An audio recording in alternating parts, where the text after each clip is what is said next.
Welcome to Business Communication for Professional Effectiveness.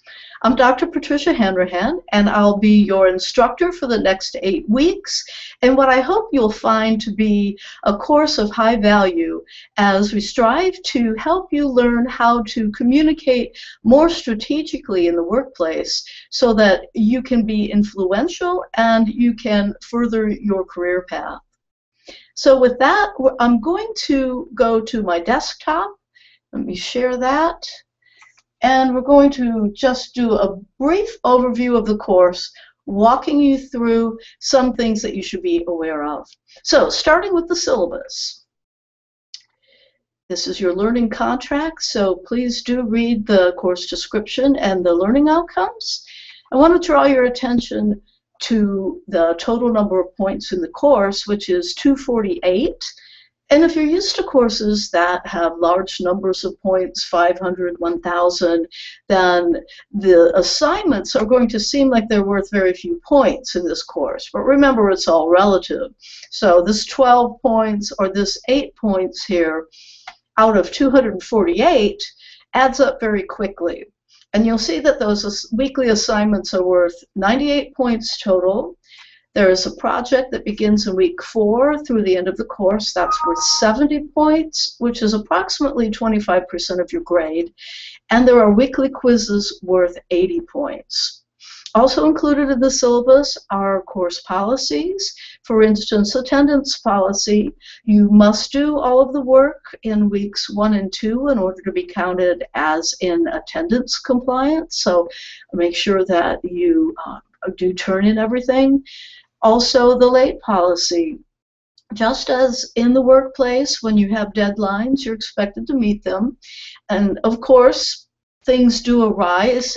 Should you be hospitalized or something like that, certainly with documentation that would be acceptable. But in most cases, you're going to need to complete your work by Saturday at midnight, except for week 8 when that assignment is due on Tuesday at midnight. So let's go now to the course and notice cloud storage. We use a number of technology tools in this course, knowing that increasingly employees are called upon to use technology in the workplace, such as cloud platforms and other kinds of software, net meetings, and video, and we want to make sure that you are well prepared to be able to use whatever kind of tool might exist in your workplace or future workplace. So the tools we're going to use here aren't necessarily the exact tools that you'll use throughout your career, but getting comfortable with these tools will allow you to easily adapt to any kind of system that may exist in your particular organization. If you need some help with some of the tools, in the cloud storage folder, I've put together some tools that will help you. This is a video that I've made of how to manage all of the technical tools that we're using in this course, such as Google Drive, Google Docs, Google Hangout, YouTube, SlideShare. All of those I go over in that video. This is a sheet here, the instructor's tips. If you're one who likes to read something and refer to it, that's what this is. On Google Drive and Docs, I've included some screenshots to make it hopefully pretty easy for you to get the hang of how to use Google Drive and Google Docs, including how to share your documents and how to put me in so that I can edit your work online and you'll be able to get my feedback on your assignments. There are some other resources here that from vendors, should you need them, that are pretty good. And so hopefully this is going to give you all the help you need. There are many, many resources available online, but this ought to get you off to a good start. This course uses a Pearson textbook along with some Pearson multimedia that have been embedded into your Angel course shell. So to get started, if you haven't done so, you would click on this Pearson link here. and you will need then to set up your account using the Pearson code that you got with your textbook. Once you've done that, you should find the experience to be seamless here within Angel, and you really can't tell what is coming from Pearson, what's coming from SPC, and what might be coming from outside the organ of those two sources. So we've kind of put together packages that we thought would best help you to learn the concepts. And of course your textbook, reading that is essential, so make sure that you do that.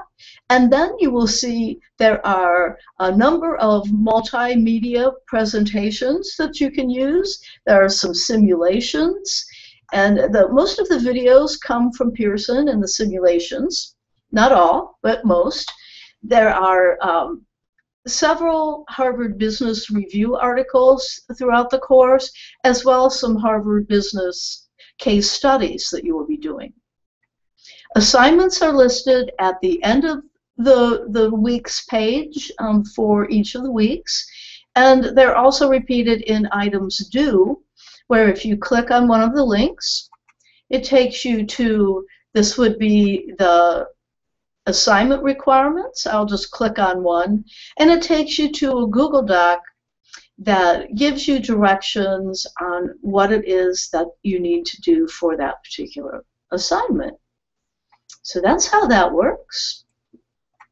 We'll go back out of there, and this is also where you would post your assignment once you've finished it. You won't be able to see anyone's work until you have posted your own, and then your peers' work will appear, and I ask you to thoughtfully respond to at least one of your peers' posts in 2 to 3 sentences.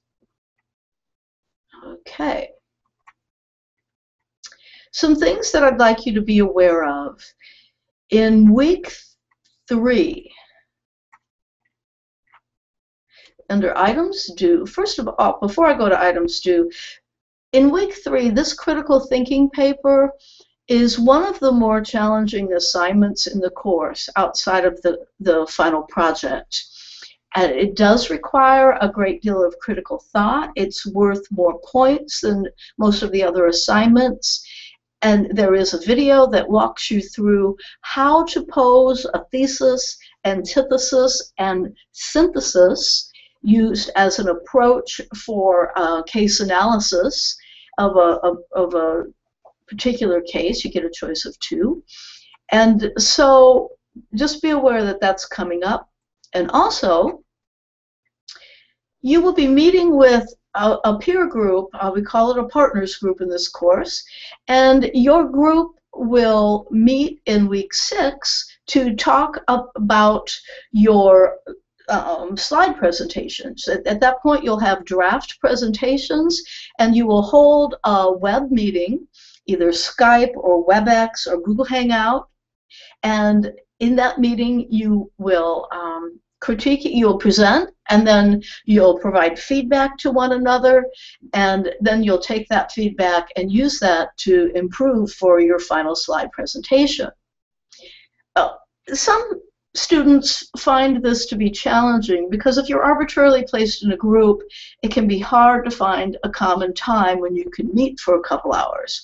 So what I've done is set up this preference form. And so in week 3, you'll be able to go in and select all of the times that would work for you, and you can choose one or as many as might be applicable for you. Include your name so that I can place you in a group with, as much as possible, I'm going to try to put you in a group that will be convenient for you so that you can, meet with people who also have similar scheduling needs. So I can't promise that in every case I'll be able to accommodate your needs, but I'm sure going to try. All right, what else? In week 4, you will be proposing your the project that you will be doing in a real organization, and then more on that later. Just briefly know that you'll be identifying a problem in either your own organization or another one that you're familiar with, and your whole project will center around your researching the problem, consulting with multiple stakeholders, and proposing well thought out recommendations to the organization on how they might address this particular situation or problem. So that begins in week 4 and culminates with the presentation, the report in week 7, and the presentation on Tuesday of week 8. Along the way, you will be doing a networking activity. And let me just explain what that's about, because this does raise some concerns for people sometimes. The networking activity was put into the course because face-to-face connections with people, no matter how much technology has taken over our lives, is still a very important way of connecting with others and a way of getting yourself out there and becoming known and tying in with the professional community, which will greatly help you in your career path. You will be choosing an activity, a professional networking activity to attend, and there are some suggestions in the course, and you'll let me know what that is. You'll get prior approval on that, and then you will be attending this. And I have to tell you that students are coming back and reporting this to be a valuable experience, because many students, maybe you're one of them, have never really done any professional networking, and it can be very uncomfortable for the first time. And so part of this is pushing you out into the professional world and getting your feet wet in a fairly safe environment with the support of me and the class behind you, to connect with just a few people at the networking event and to follow up with them and then report back to us. I had a student in the spring who, with the contacts that he made, 2 people invited him to come out to their work sites, and 1 offered him a job. I'm not sure whether he ever took it or not. I didn't hear, but it was, and the job was in his field. And so I thought, well, that was wonderful. And many students come back and say, I'm so glad that I was pushed to do this, because this is something that I will use from here on out in my career. I can see how much difference it made to be able to get out and make those connections. And everybody talks about, it's not what you know, it's who you know. That is so true. You ask anybody who's gotten ahead of in their careers, and they will tell you that professional networking was extremely important in getting ahead in their career. So I wanted to just say a little promo about that. And I think we've covered the major things. I'm available for questions at any time, so feel free to email me. I try to keep an iPad or a phone with me, so that if I'm away from the course room, I can still respond to you. And that means that you should go ahead and have your Angel email forwarded to an account of your preference. Otherwise, it's going to your SPC Live account. And so if I'm emailing you back from a mobile device, if you haven't had your email forwarded, it's going to go to your SPC Live account. And you can easily go ahead and forward your email, and in fact I will have an announcement posted for you on how to do that, so make sure you do. And I'm really looking forward to working with you in this course. I hope you'll find the experience of value, and that you will learn how to be more strategic and influential in your written and your oral communications, that you will improve your writing, and most of all, that you will acquire some tools that you will continue to use as you develop professionally. I look forward to these next 8 weeks with you. Thank you very much.